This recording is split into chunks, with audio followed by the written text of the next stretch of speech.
Hey guys, this is Jerry Mateo with recordingsoftware.com. Remember to check out the link in the description below where you can get an awesome deal on these two plugins that we're going to be featuring in today's video. Hey you guys, welcome back. And today we're going to be taking a look at the Arturia DX7 V, which is their very accurate emulation of a original DX7, which is basically the most selling synthesizer ever made. And then we're going to also be throwing in Neutron Advanced 2. Now, this is a plugin that we pretty much throw in almost everything, and that's because it is basically used in almost everything. Since this thing has come out, I have not been able to stop using it.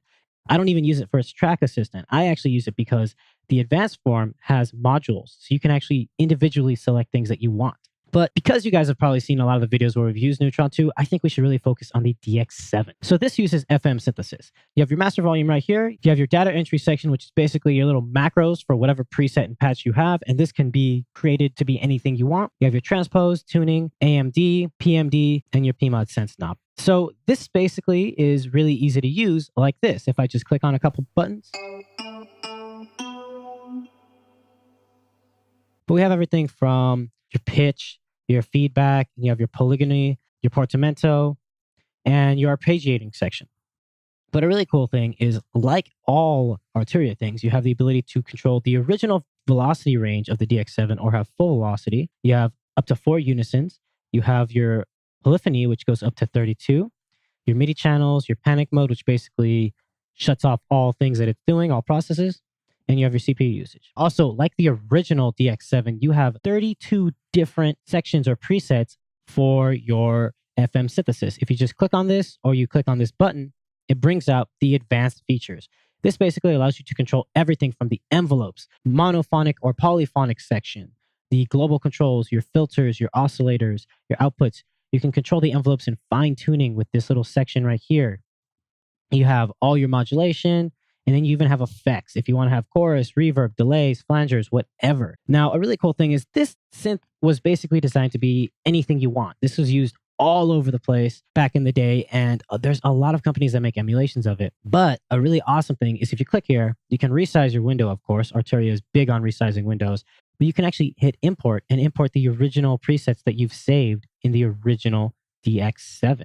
Now, of course, you have a ton of presets and search menus. You have bass, brass, keys, leads, organs, pads, percussion, sequences, effects, strings, and templates. You have all these characteristics, and of course, you have all these filter types. This thing sounds pretty cool. I'm not a very big MIDI guy myself, so I'm using some pretty simple little arrangements, but this is all using just the DX7. And I'm actually going to bypass all the Neutrons so you can hear it in its clean, core, original, unprocessed sound. So for the first one, if we slow this up, it's a very quiet, subtle, and mellow tone.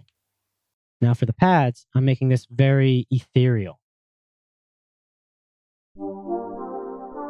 Right? Using that moving fifths preset. And that dot means that I've changed it and customized it a little bit. Go to my strings. I'm using the ROM 1A. Very subtle, very simple. And then for the organ, using this worship keys. Let's change the preset a little bit. I'm liking that one. That one has a little bit more attack to it. Let's check out this one. We're using the 80s FM. Very 80s sound. And then for the last one, we have this little bass.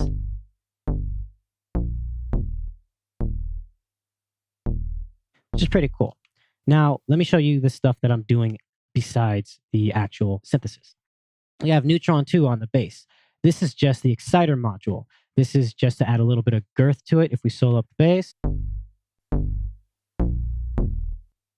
just adding some nice low-end sustain, kind of helping it cut through a little bit. On this one is the one where I'm doing the most processing. I have an exciter, I have the transient processor, the equalizer. So if I actually turn them off and turn them on, I'm really adding a lot of grit and bite to it. Now this one, the pads, I'm not really doing much. I'm just EQing. Just to kind of clean it up and bring up more of that shine and that high end. It's more of a way to just make room. For this first one though, we're doing a little bit of exciting, quite a bit of exciting, just giving it that distorted sound, like it's going through some distorted gear. So let's take a quick listen to all of this without anything.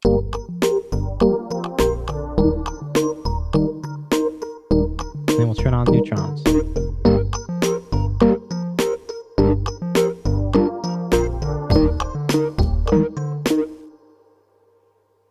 can really hear how everything's kind of come out. And this is a very early production because I'm actually planning on completely changing and adding arrangements using other synthesis. But right now, I'm really digging what's going on. I might just take off this exciter because I feel like this thing sounds better without it. Bypass everything. But overall, it sounds pretty cool, right? And this is actually a really easy thing to use because if you notice, I've just pretty much tweaked a couple of presets and they sound great. They sound very realistic. And pretty much the awesome thing about stuff like this is, let's say we grab 4 unisons instead versus the 1. It has a little bit more of a stereo sound. You can see the velocity is set to full instead of the DX7. So you can easily change this and make this to be anything you want. And because you have Neutron, it's little modular sections, you can basically use it from EQ, transient shaper, compressor, multi-band, single band, gate, anything you want, really. But yeah, that's going to be it for today's video. I hope you guys liked it. It's a pretty simple one, but this is a very powerful synth, and I think you guys should really check it out. Anyway, this is Jerry Mateo with recordingsoftware.com, and I'll see you guys next time. Bye.